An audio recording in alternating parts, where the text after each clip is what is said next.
오늘 우리에게 주시는 하나님의 말씀은 구약 성경 스가랴 6장 9절에서 15절까지입니다.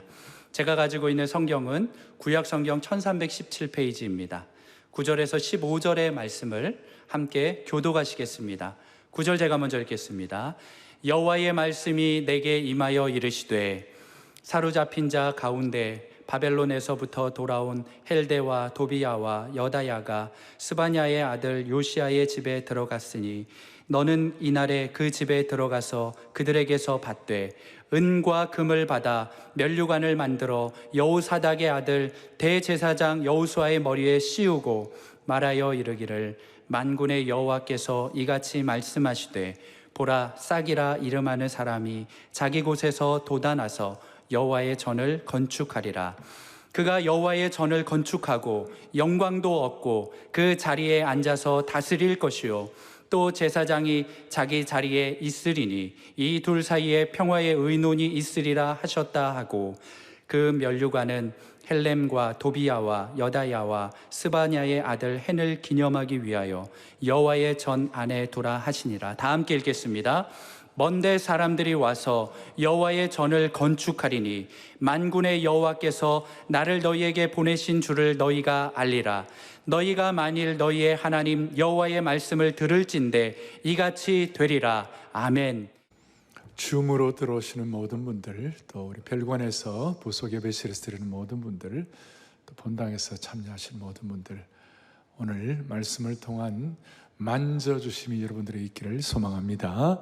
자, 오늘 말씀의 제목은 메시아의 대관식입니다. 역사의 중요한 어떤 왕들의 대관식을 보신 적이 있으신지요? 요즘은 이렇게 전에 있던 것들 유튜브 영상으로 볼 수 있는데 엘리자베스 여왕이라든지 또 셀라시아 황제라든지 이런 모든 분들의 이 대관식을 우리가 보게 되면 참 흥미롭고 그리고 그 대관식을 통하여 역사의 새로운 장이 펼쳐지는 것을 우리가 알 수가 있습니다. 제가 한 20여 년 전에 보스턴에 있는 어떤 도서관에서 이 필름을 제가 좀 이렇게 빌려서 좀 보았는데요. 그게 뭐냐면 80여 년 전에 만들어진 그 러시아의 이반 대제가 그 황제 대관식을 하는 장면이었습니다. 근데 그 대관식을 하는데 그 황제의 머리에 관이 씌워지는 그 순간 러시아 정교회의 아카펠라 찬양이 나오면서 그 머리 위에 금빛 같은 것들이 떨어지는 것들을 제가 보았어요. 아주 강렬한 대관식의 장면이었습니다. 오늘 제가 여러분들에게 그 설교 노트에도 써놓았습니다만은 거기 1번에 보니까 대관식은 권위와 위엄의 상징이라고 했습니다. 중세 유럽에는 유럽 중세 시대에 왕관을 국왕의 머리 위에 얹어서 왕위에 올랐음을 공포하는 그 대관식을 치르지 않은 왕은 왕권을 인정받지 못했습니다. 동양도 비슷하죠.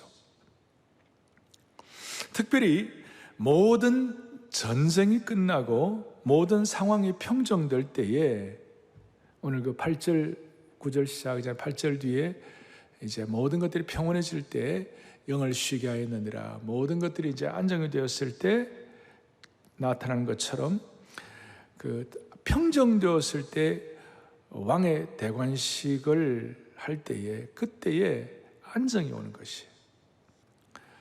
그렇습니다. 참된 왕의 대관식은 이 세상을 안정시키고 사람들에게 평안을 주는 겁니다. 아멘. 우리 줌으로 들어온 분들 아멘. 제가 이 얘기가 그냥 저만의 얘기가 아니고 영적으로도 마찬가지예요. 영적으로도 지상 최고의 우주적 대관식이 있었어요.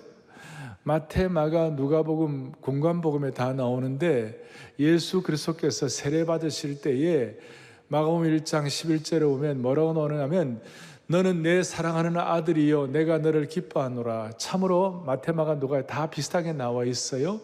예수님이 세례 받으실 때 하나님께서 인정하는 그것이 어떻게 보면 성부 하나님께서 성자 예수 그리스도가 우주적 왕되심을 선포하는 우주적 대관식이라고 말할 수가 있는 것이에요.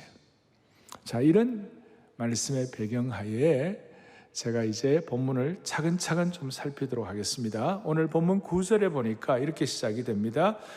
여호와의 말씀이 누구에게 임했습니까? 내게 임하여요. 여호와의 말씀이 스가랴에게 오늘 임하게 된 것입니다. 이게 왜 중요한가 하면 앞에 6장 8절까지는 그 밤새도록 8가지 환상을 보았어요. 환상을 보았는데 이제 9절부터 드디어 구체적인 환상이 아니라 말씀이 직접 임한 것입니다. 그러니까 환상을 통하여 보여주시고 오늘 9절부터는 이제는 실제적인 말씀을 들려주시는 것이에요. 그러니까 8개의 환상을 보고 난 그 다음날 아침에 이제는 환상이 아니라 하나님이 직접 계시의 말씀을 주시는 것이에요. 그러니까 실제의 계시의 말씀이 임하게 되니까 정신을 반짝 차려서 듣게 되는 것이에요. 자, 오늘 우리 줌으로 들어오는 모든 분들 온라인 생중계 오늘 본당 또 우리 별관에 지금 다 49명씩 8층까지 다 차 있어요. 우리 모두 정신 바짝 차릴 수 있도록 은혜 주시기를 바랍니다. 네. 생각을 해보십시오. 이스라엘 백성들은 BC 536년에 시작한 성전 건축이 반대와 공격 때문에 16년 동안 중지되었습니다. 그래서 사람들은 소망을 잃고 낙심하고 있었어요. 낙심한 이유가 뭐냐면 하나님의 뜻대로 세상이 운행되어 가야만 하는데 하나님의 뜻대로 세상이 흘러가는 것 같지가 아니하고 이 세상 제국의 힘을 가진 페르시아나 바벨론 제국의 힘을 가진 제국과 황제들의 뜻대로 움직여가는 것 같구나 이런 생각을 하니까 마음이 영 이렇게 낙심이 되는 것이에요. 그리고 낙심하다 보니까 의심과 상처와 고통이 꼬리를 물었습니다. 하나님의 백성을 괴롭히는 적들을 언제까지 하나님이 두고만 보고 계시는가?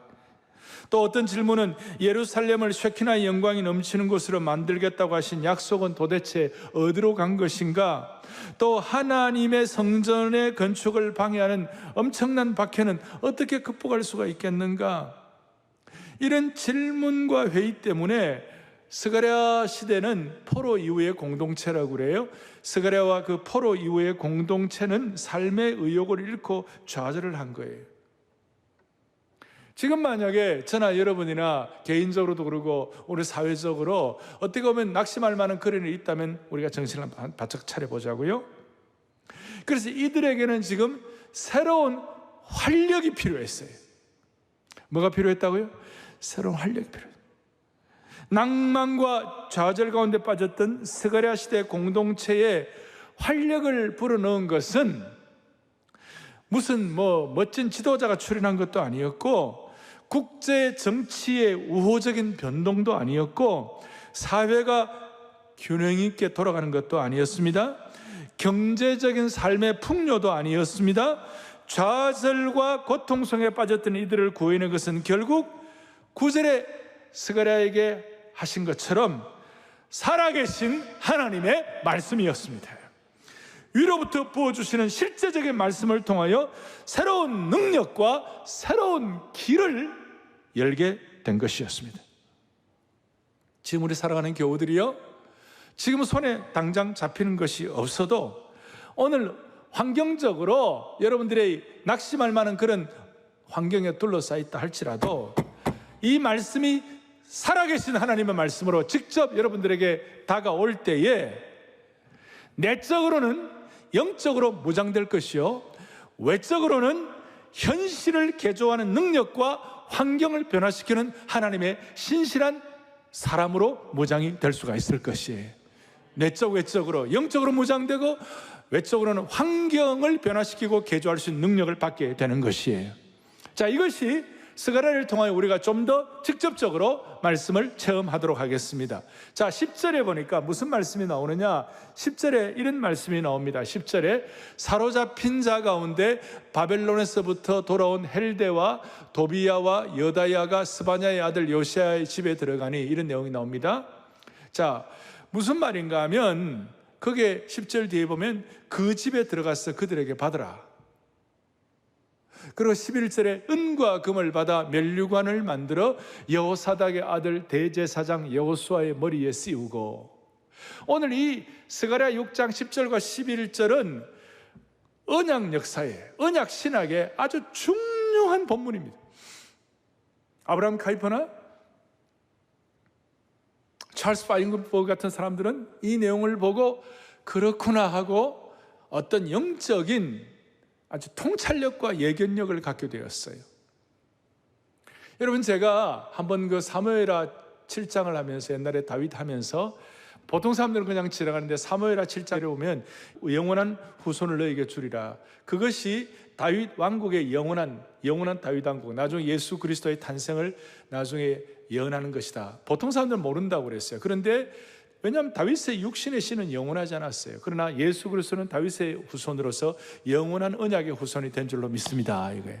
그 동일하게 오늘 스가랴 6장 10절과 11절의 이 말씀은 어떤 뜻인가 하면, 자, 이제 포로 공동체, 돌아온 포로 공동체, 나중에 돌아온 사람들 가운데 4명이 있었어요. 4명. 오늘 이 4명이 나오죠. 다시 4명 다시 한번 보겠습니다. 첫 번째 누구죠? 4명이 여기에 보니까 헬데와 도비야와 그 다음에 여다야, 그 다음에 요시야가 있는데요. 다 좋은 사람들이에요. 이 도비야가 그 느헤미야 시대에 못된 도비야하고는 다른 사람이에요. 그런데 이 4명이 나중에 이 사람들은 그 바벨론이라든지 페르시아에서 거만의 부를 이룬 사람들이에요. 상당히 부자로 살아가지고 이 사람들이 뭘 준비해 가지고 왔느냐 하면 금과 은을 준비해 왔어요. 왜 준비해 왔을까요?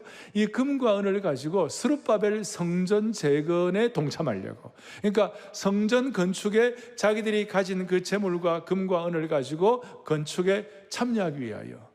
그런데 이 금과 은을 가지고 왔는데, 특별히 이 스가랴가 바로 10절 뒷부분에 너는 이날에 그 집에 들어가서 그들에게서 받되, 그 사람들에게 금과 은을 받아 가지고 와서 뭘 하느냐 하면 11절에 은과 금을 받아 뭘 만들라고요? 면류관을 만들라고 했어요.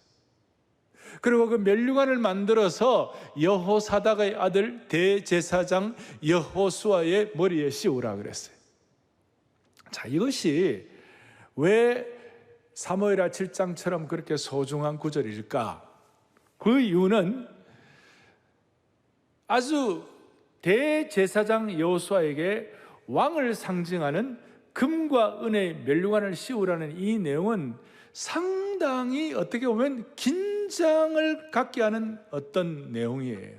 무슨 말이냐면, 스가랴는 기억했을 거예요. 옛날에 왕이었던 사울왕이 제사장 역할을 하려고 제사를 드리다가 완전히 하나님께 심판을 받았고, 왕이었던 우시야가 대신 대제사장의 역할을 하려고 제사를 드리다가 나병을 가진 것을 여러분들 기억할 것입니다. 그러니까 왕은 왕이고 대제사장은 대제사장으로서 서로 구별되어 있었습니다. 그런데 여기에 어떤 일인지 여호사닥의 아들 여호수아 대제사장에게 왕이 쓰는 면류관을, 금과 은을 만들어서 씌우라는 것입니다.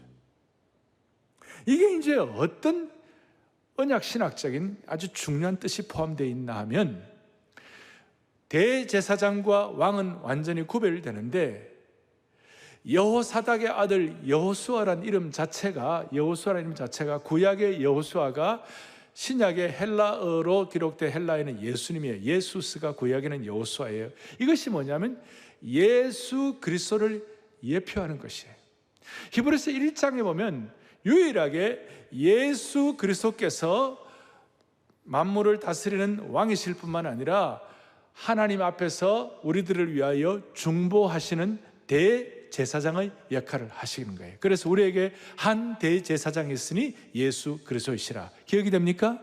그러니까 왕직과 대제사장직을 겸임하는 예수 그리스도의 메시아십에 대한 구약의 중요한 예표가 오늘 스가랴 6장 10절과 11절에서 여호사닥의 아들 대제사장 여호수아에게, 신약으로 말하면 예수라는 이름을 가진 그에게 대제사장으로서, 사실 여러분들 대제사장은 면류관을 쓸 필요가 없어요. 왜냐하면 출애굽기 28장 39절에 보니까 뭐라고 나와 있느냐면, 출애굽기 28장 39절에는 제사장은 가는 모시실로 제사장에 쓰는 관을 만들고, 가는 모시실로 제사장에 쓰는 이 에봇 위에 있는 관은 금과 은의 면류관이 아니에요. 그런데 어떻게 대제사장이 금과 은을 갖고 있는 면류관을 왕이 쓰는 면류관을 쓰느냐? 이것이 바로 뭐냐면 왕직과 대제사장직을 겸임하는 예수 그리스도를 예표하는 것이다. 아멘. 다시 한번 아멘. 이게 이제 왜 이게 이렇게도 중요한가 하면, 여러분 히브리서 기자가 히브리서 7장 1절에 뭐라고 얘기하는가 하면, 이 멜기세덱은 살렘 왕이요 지극히 높으신 하나님의 제사장이라. 왕이요 제사장이라. 7장 2절에 그 이름을 해석하면 먼저는 의의 왕이요 그 다음은 살렘 왕이니 곧 평강의 왕이요. 멜기세덱은 예수 그리스도를 예표하는 것이에요. 그러니까 왕직과 제사장직에 관해서 오늘 대제사장으로서 역할만 해야 되는데, 오늘 스가랴의 환상과 이제 다 보고 난 다음에 실제적인 첫 번째 해야 할 일은 뭐냐? 그 헬데와 도비아와 요시아와 이런 사람들이 갖고 온 금과 은을 가지고, 면류관을 가지고 대제사장에게 왕을 상징하는 면류관을 씌우라는 이것을 통하여 예수 그리스도의 메시아십 예표를 보여주는 것이에요. 이것이 나중에 어떻게 연결되느냐 하면, 오늘 우리 모두는 다 대제사장 되시는 예수 그리스도의 보혈의 피로 구속받은 하나님의 백성들은, 너희는 택하신 족속이여 거룩한 나라요 왕같은 제사장이니, 기억나시죠? 사랑의 교회 제자훈련의 중요한 말씀의 토대 중에 하나인데, 왕같은 제사장이란 말을 헬라어의 정확한 뜻을 번역을 하면 왕직을 겸한 제사장이다, 더블십이다. 이 두 가지가 같이 가는 것이다. 예수 그리스도를 예표하는 것이다. 그래서 예표하는 예수 그리스도의 이 왕직과 제사장직, 특별히 메시아의 대관식, 이걸 잘 이해하게 되면 오늘 이 땅에 살아가는 우리들의 삶의 영역에서도, 우리의 삶의 현장에서도 왕같은 제사장의 삶을 살아갈 수 있는, 우리 주일 예배와 함께 6일 동안의 우리 생활 예배에서도 승리할 수 있는 길을 열어주실 줄 믿습니다. 이거예요. 그래서 이것이 잘 확인될 수 있도록 대관식에 대한 말씀을 드렸고, 두 번째로 중요한 것은 이제 메시아 대관식, 면류관을 쓰신 주님에 대해서 12절부터 13절까지, 그러면 이 면류관을 쓰신 주님은 어떤 분이신가? 메시아 예표인데 이것을 오늘 또록또록 우리에게 5가지를 보여주고 있습니다. 여러분들이 받으신 설교 노트에 보면 나와 있습니다. 첫 번째는 보라 순이라 이름하는 사람이 나타나리라. 2절을 여기 우리 개역 개정판에 싹이라고 나와 있는데, 전에 우리 개역판에는 순이라고 나와 있어요. 저는 이 순이란 말이 참 좋아요. 메시아를 싹과 순으로 비유한 것은 그의 시작이 처음에는 지극히 연약하기 때문에 그렇다는 것이에요. 그래서 이사야 53장 2절에 메시아를 예언할 때에 그는 연한 순 같고 마른 땅에서 나온 뿌리 같다. 그러나 이런 순은, 이 싹은 시작은 미약해도 하나님 나라의 속성은 나중은 천을 이루고 강국을 이루고, 결국 겨자씨와 같은 적은 순과 싹이 나중에는 큰 나무가 되는 역사가 이루어지니까, 희한하게도 이 왕의 대관식, 면류관 대관식, 그리고 메시아 대관식, 이 문제가 여러분들에게 잘 이해가 되고, 이것이 여러분들의 마음속에 선한 순과 싹처럼 거기서 싹 트여 있을 때는 나이를 불문하고, 여러분들 학식을 불문하고, 빈부귀천 남녀노소를 불문하고, 여러분들의 이것이 싹이 되면 하나님이 여러분들을 왕의 대관식에 참여할 수 있는 거룩한 품위와 능력을 갖추도록 만들어 주시는 것이에요. 두 번째로는 예수님에 대해서 뭐라고 설명하고 있습니까? 자기 곳에서 돋아나리라. 자, 다시요. 연한 순과 싹과 같아, 메시아는. 그래서 어떤 사람들도, 처음에는 아무것도 아닌 사람들이 이것을 깨닫게 될 때 하나님의 왕의 대관식에 참여시켜 주신다니까요. 두 번째, 자기 곳에서 돋아나리라. 순과 싹은 하늘에서 뚝 떨어져 내려온 것이 아니라 사람들과 짐승들이 밟고 다니는 땅에서부터 나온다는 것입니다. 예수님은 이 땅에 육신으로 오셔가지고 자기 백성 중에 오셔가지고 어린 시절 그 지혜와 키가 자라가며 하나님과 사람 앞에서 사랑받도록 이렇게 점점 이렇게 자기 곳에서 돋아나시는 거예요. 세 번째로는 여호와의 전을 건축하리라. 12절에 이 메시아가 하는 일은 중단된 성전 재건이 다시 시작되어 완공되는 것이죠. 궁극적으로 진정한 성전 건축자는 예수 그리스도이고, 아니 예수 그리스도 당신께서 우주적 성전이 되어주셔서 누구든지 그 성전에 나와서 은혜 받는 자는 그 예배를 드리는 자의 품격을 회복시켜 주시는 것이에요. 네 번째로는 그가 영광도 없고 자기 자리에 앉아서 다스릴 것이라. 예수님이 나중에 재림하실 때 영광도 없고 메시아 위엄이 넘치게 되는, 영광과 존엄이 넘치게 되는 것입니다. 우리가 지금 주일 예배 마칠 때 폐회성으로 우리가 다 함께 찬양하잖아요. 찬송과 존귀, 영광과 권능, 그런 찬송할 때 우리는 메시아십, 예수 그리스도 대신 메시아 되심은 우리가 이 땅에서도 다시 한번 확인하고 감사하는 것이에요. 요한계시록 4장 10절에 나오는 것처럼 24장로들이 보좌에 앉으시니 앞에 엎드려 세서토록 살아계시는 그에게, 하나님께, 예수님께 경배하고 자기의 관을 보좌 앞에 드렸다. 할렐루야, 아멘. 다섯 번째, 제사장이 자기 자리에 있으리니 이 둘 사이에 평화의 의논이 있으리라. 아주 이 내용이 중요한데요, 평화의 의논이 있으리라 하는 이 내용을 다른 번역서가 들 때는 평화의 상황이 되리라, 조화가 일어나리라. 여러분, 왕과 제사장의 관계는 본래 긴장관계라고 그랬습니다. 그런데 예수 그리스도가 메시아 되는 순간 예수님은 왕직과 제사장직을, 대제사장직을 겸임하시니까 그 두 사이에 아름다운 조화가 온다는 것이, 그 둘 사이에 평화의 의논이 있으리라. 이 구절이 의미하는 바는 주님의 왕과 제사장적 임무가 같이 조화롭게 됐다는 것이, 그러니까 예수님 안에서 이 내용들이 완성된다. 할렐루야, 완성된다. 완전한 조화가 있을 것이다. 자, 이게 무슨 뜻인가 하면, 왕직과 제사장직을 얘기할 때 오늘 우리 입장에서는 국가와 교회, state and church, 아니 church and state, 교회와 국가, 이 교회와 국가가 예수 그리스도의 메시아십이 확실히 선포되는 것 가운데서는 조화를 이룬다, 이 말이에요. 무슨 뜻인가 하면, 여러분, 이스라엘 나라에도 왕이 부패한 왕들이 많았어요. 왕은 부패한데 선지자는 좋은 선지자들이 여러 명 있었죠. 하나님께 쓰임받는, 기도하는, 울부짖는 선지자가 있었어요.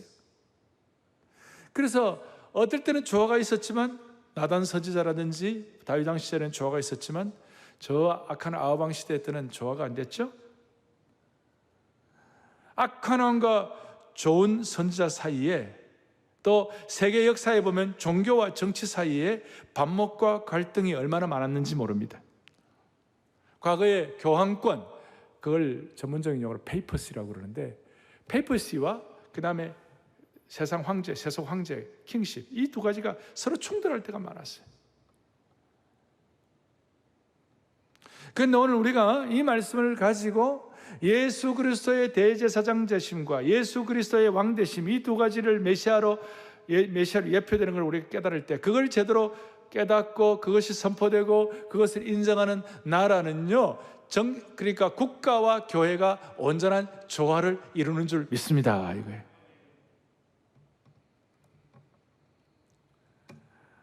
국가와 교회가 평화롭게 조화를 이루어야 하는 것은 얼마나 중요한지, 통치자도, 공무원도, 정치가도, 목회자도 하나님을 섬기고 하나님께 영광을 돌리고 주님의 메시아십 될 것이 서로 이렇게 조화가 되어야 되는데, 이걸 통해서 제가 이제 오늘 좀 정리를 해드리면, 교회는 교회가 할 일이 있고 국가는 국가가 할 일이 있는 거예요. 만약 국가가 국민의 영적 성장 문제를 정부의 행정과 이걸 가지고 하려고 할 때 그것은 국가의 역량을 넘어서는 것이기 때문에 정부는 영적 성장과 관련되어서는 어떠한 문제도 발생되지 않도록 조심을 해야 되는 것이에요. 그러니까 교회와 성도들의 영적 성장 문제에 관해서 행정과 국가가 결코 압박하거나 충돌을 하면 안 되는 것이에요. 만약에 국가가 하나님을 멀리하고 신앙과 조화되지 않을 때 치명적인 어려움은 뭐냐? 초월적 진리와 절대적 진리가 사라져버리고 대신 모든 것이 상대적이 되어가지고 법조차도 당리당략에 의해요 왔다 갔다 하게 되는 것이에요. 오늘 교회는 성도의 영적 성장을 책임지고 국가는 하나님의 하나님 되심의 그 하나님 아래서 조화롭게 통치하는 그런 축복이 있기를 바라는 것이에요. 자, 오늘 저는 면류관 쓰신 예수님 메시아를 말씀을 드렸고, 이제 세 번째로 이제 중요한 것은 우리가 예수 그리스도께서 면류관을 쓰신 주님과 함께 우리는 동일하게 우리도 면류관 쓰는 인생이 되어야 할 것이에요. 면류관 쓰는 인생이 되기 위하여 오늘 14절에 이렇게 나와 있습니다. 그 면류관은 여호와의 전에 두라 그러셨어요. 이게 무슨 뜻일까?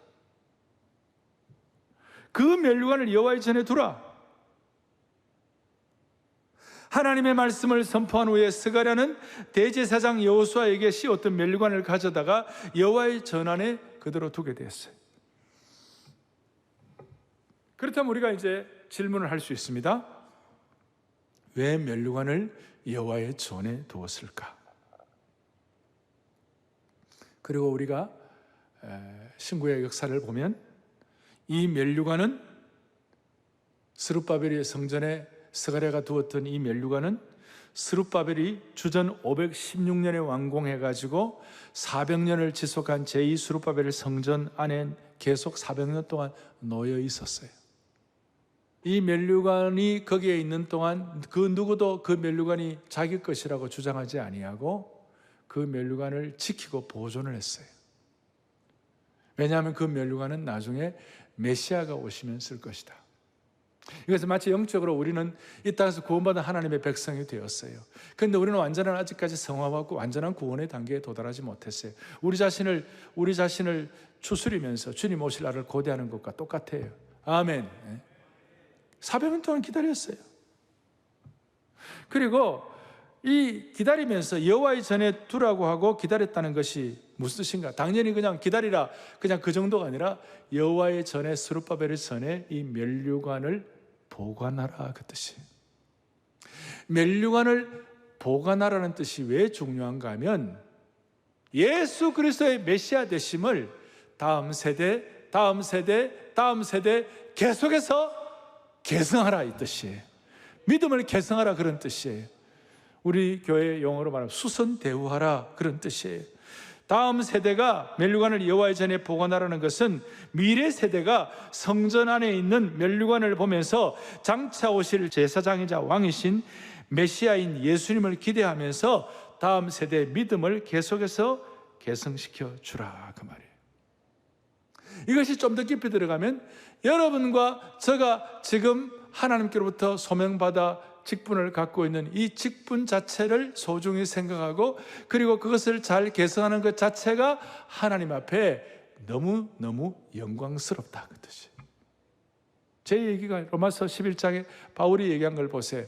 다 같이요. 내가 이방인의 사도인 만큼 내 직분을 영광스럽게 여긴다 그랬어요. 예수 그리스도의 메시아십을 인정하고 깨닫고 그 은혜를 받아가지고 그것을 보존함으로 메시아를 기다리는 모든 사람들에게 하나님께서 허락하셔서 맡기신 그 모든 직분 자체 하나하나 소중하게 생각하는 것 자체가 대관식만큼 중요하다, 그 말이에요. 그러니까 이방인의 사도인, 이 사도인 직분 자체가 너무너무 영광스럽다. 수평적 믿음 개성에. 그러니까 이 면류관 그 면류관은 400년 동안 보존된 그 면류관은 어떻게 보면 거룩한 영적인 학습 자료라고 말할 수가 있는 것입니다.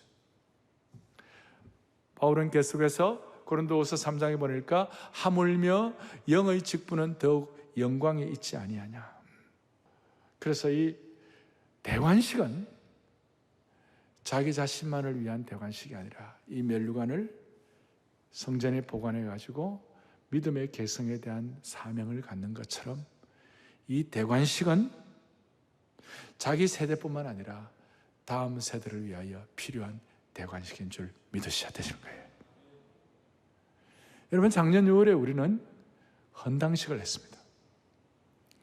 헌당식을 할 때 최고의 순간이 언제였습니까? 여러 순간이 다 좋았지만 그 중에 최고의 순간 중에 하나는 사랑의 교회 이 귀한 건물 자체보다도 이 헌당하는 이 모든 영적인 모든 의미와 사명들을 다음 세대에 계승해야 할 것이다. 그걸 생각해 가지고 다음 세대에 은호를 물려주는 것이었어요.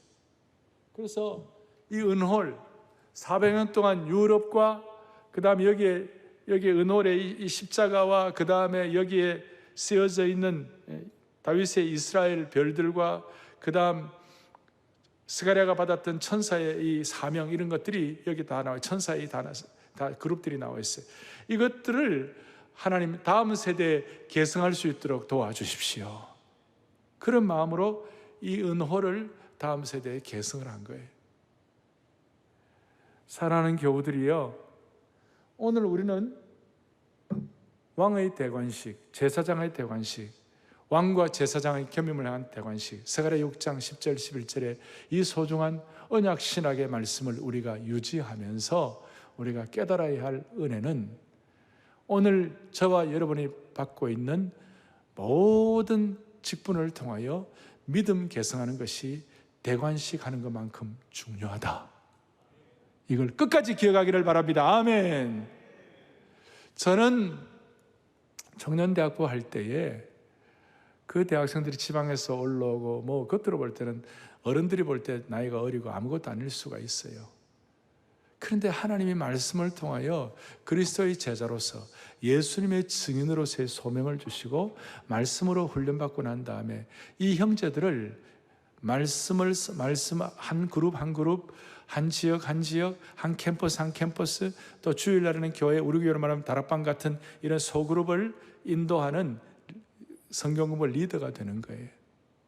그 리더가 될 때마다 뭘 하느냐? 서임식을 했어요. 그것이 얼마나 평생의 사명으로 은혜가 되었는지. 그 리더 서임식은 존귀했고, 리더 서임식은 품위가 있었고, 리더 서임식은 영적인 기백이 있었어요. 할렐루야. 제가 이 말씀을 드리냐, 한국교회의 모든 직분들 아무런 것이 아니에요. 사랑의 교회 순장님들의 그 모든 2년 동안 제자반 사역반을 마치고 순장으로 파송되고 할 때 우리가 하나하나 일일이 다 이렇게 한 분 한 분 다 못하지만 그래도 우리가 전체적으로 하지만 그래도 그 리더 서임식, 그 순장 서임식은 하나님께서 우리 모두에게 이 메시아 왕국의 영적 대관식을 하는 것 같은 그런 축복의 서임식이 되는 줄로 믿으셔야 되는 것이에요. 다락방 순장뿐입니까? 우리 교회 모든 주일학교 교사들, 청년대학부 리더들, 심지어 우리 찬양대원들이 받은 이 사명은 왕의 대관식과 같다는 무게감을 갖다는 사실을 명심하셔야 되는 것이에요. 우리 교회 중직자들 하나님께서 주신 사명을 완수할 때 무엇보다도 여러분, 사랑의 교회 저는 생각, 사랑의 교회 장로님들은 장관 되는 것보다 낫다고 저는 생각하는 것이에요. 세상적인 어떤 무슨 그게 아니라 영적인 사명으로 말하면 장관 되는 것보다 낫죠. 오늘 이 말씀을 주님이 오늘 우리 자신에게 구체적으로 주신 말씀으로 받으십시다.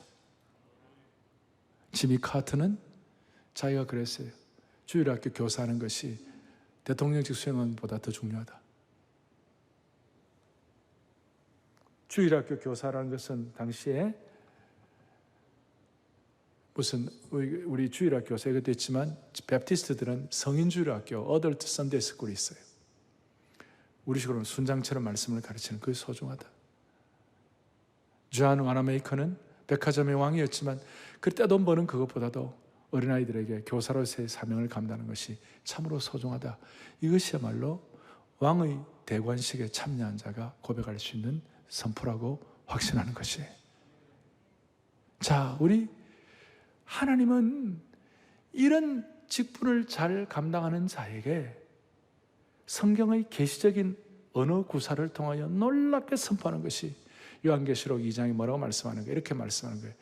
너가 죽도록 충성하라. 그리하면 뭐예요? 내가 너에게 생명의 면류관을 너에게 주리라 그랬어요. 대관식 하겠다 이 말이에요. 야고보서도 보면 나와 있어요. 야고보서 1장에 보니까 시련을 참고 견뎌내고 잘 주님을 사랑하는 사람들에게는 뭐예요?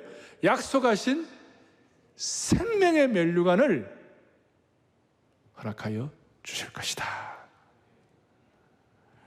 저는 이 말씀을 오늘 이 예배 시간에 여러분들 모두가 다 그대로 받아들이기를 바랍니다. 그리고 오늘 6장 15절에 보니까 15절 뒤에 너희가 만일 너희의 하나님 여호와의 말씀을 들을진대 이와 같이 되리라. 그러니까 오늘 이 말씀을 그대로 받으면 그대로 이루어지리라. 이 말씀을 그대로 받으면 그대로 이루어지리라.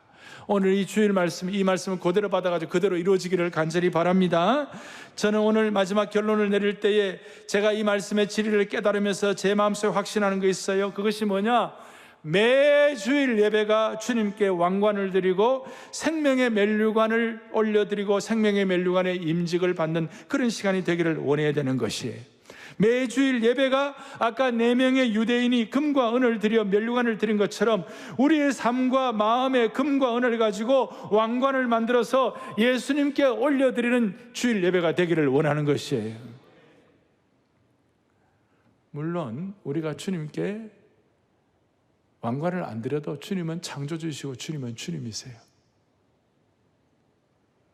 우리가 어떻게 하냐에 따라서 주님이 왔다 갔다 하는 거 아니세요. 그렇지만 우리가 매주일마다 이런 말씀을 깨닫고 주님 앞에 마음의 왕관을 주님께 올려드릴 때, 내 소중한 것으로 주님께 올려드릴 때에 주님은 매주일마다 그래 너는 나에게 왕관을 올려드리느냐? 그러면 나는 너를 왕의 자녀로 삼아주겠다. 너는 나에게 왕관을 올려드리느냐? 나는 너에게 왕의 면류관 대관식 하는 것처럼 나는 너에게 그런 왕의 아들로서의 품위와 인격과 삶을 지속하도록 만들어 주시겠다. 이런 의미에서 여러분 매주일 주일은 매주일마다 왕의 대관식을 진행형으로 경험하도록 만들어 주시는 것입니다. 처음 제가 왕의 대관식을 얘기하면서 대관식이란 것은 존귀하고 권위가 있고 위엄이 있고 새로운 차원으로 올라간다고 그랬습니다. 만약에 사랑의 교회 매주일 예배가 한국에 있는 5만여 모든 교회들이 매주일마다 영적인 대관식을 통하여 그 대관식에서 허락되는 영감과 능력과 기백과 품위를 우리가 사명으로 받는다면 하나님께서 이 한국교회를 통하여 반드시 코로나 사태 이후에 하나님이 역사하실 것이에요. 오늘 줌으로 들어오는 모든 분들을 저는 이것 때문에 오늘 예배론의 기초 중에 하나, 예배가 뭔가 그랬을 때 주일 예배는 적은 부활절이에요. 예수 그리스도의 부활의 능력을 우리가 다시 한번 확인하고 재확인하고 찬양하는 것이에요. 아멘. 동시에 주일은 매주일이 적은 부활일절일 뿐만 아니라 앞으로 사랑의 교회와 모든 성도들이 매주일이 영적인 대관식임을 기억해야만 할 것입니다. 매주일 영적인 대관식. 여러분 대관식을 향하여 얼마나 우리는 준비를 많이 합니까? 여러분 정말 멋진 왕이 대관식을 위하여 자기 대관식에 여러분들 초대했다고 생각해 보십시오. 제가 영국 웨스트민스터 애비, 웨스트민스터 그 사원의 그 템플에 제가 영국 그 정부로 초대를 받아가지고 오후 5시에 이분송 서비스라고 갔어요. 그런 제가 앉았던 그 자리는 철칠 수상이 앉았던 자리라고 얘기해 주더라고요. 그 시간을 제가 사모하고 준비를 하고 정장을 하고 들어갔어요. 500년 동안 오후 5시에 웨스트민스터 사원에는 한 번도 어떤 전쟁이 일어나도 이분송 서비스라고 그래 시편을 가지고 예배드리는 한 번도 안 한 적이 없대요. 500년 동안 얼마나 준비를 하겠어요?